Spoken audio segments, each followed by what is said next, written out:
Welcome back to Reading with Miss Nickerson. And today we're going to read another story from the Marvel Storybook Collection called The Guardians of the Galaxy, Great Space Expectations.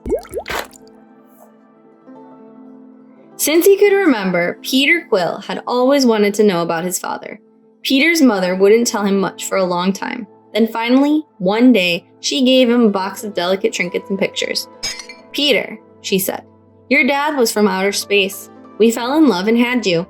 Your dad had to go back home, but he left a tracker you can use to contact him if you ever get to space." From that day, Peter dreamed of figuring out a way to get to outer space and to his father. Peter studied and practiced very hard, and after many years, he became an astronaut. He was finally ready to find his dad. Peter blasted off into the cosmos. His tracker blipped and bleeped, growing bright. With every planet he visited, Peter searched for his dad.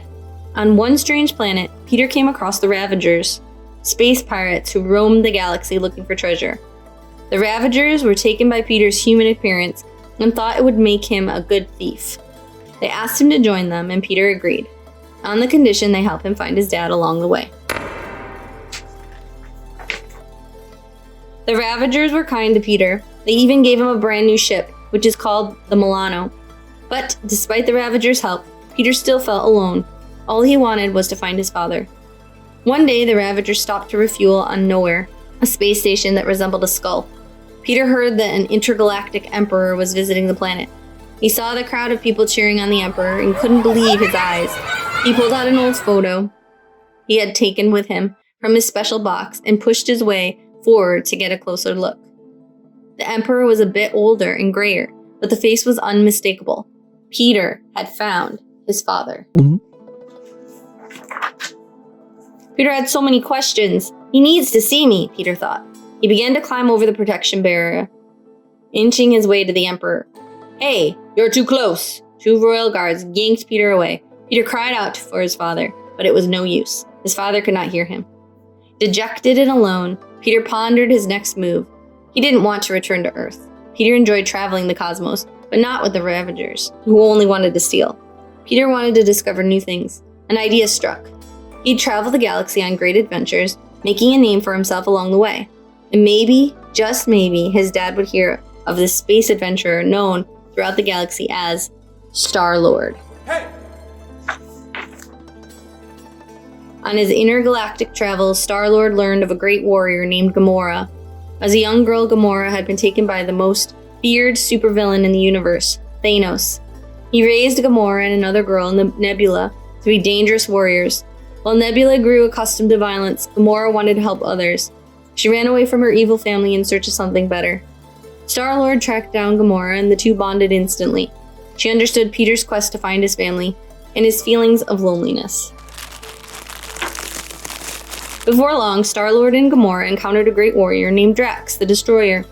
Drax had lost his family long ago and traveled the galaxy fighting against injustice, always standing up for the weak. He agreed to join Star-Lord and Gamora because he also knew what it felt like to be without a family.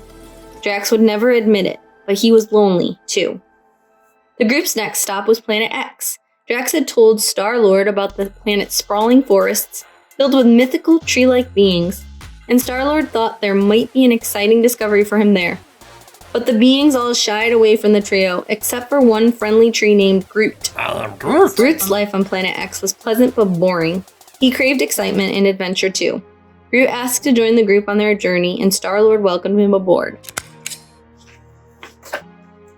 The group's next stop was Planet Half-World, where they met a fierce-looking raccoon standing atop a pile of defeated aliens. But this was no ordinary raccoon. His name was Rocket, and a team of scientists had given him great intelligence. Star-Lord thought adding Rocket to the group with his resourcefulness and smarts would help them along their adventures, and Rocket was all alone, so he invited Rocket aboard their ship. The team was now ready for greatness. But just as Star-Lord boarded their ship, his father's tracker began to blink. His dad was on Planet Half-World. Star-Lord and the group followed the tracker, and when Star-Lord saw the Emperor in the distance, he immediately recognized the Emperor he'd seen so long ago on Nowhere. This time, he made sure his dad noticed him. Star-Lord was happy he'd at last located his father, but he realized he'd already found exactly what he'd been searching for, a place that felt like home, and he'd found it with Gamora, Drax, Groot, and Rocket. Star-Lord asked the group if they would stay with him and travel the galaxy together permanently, and everyone agreed. The Guardians of the Galaxy were officially born. The end.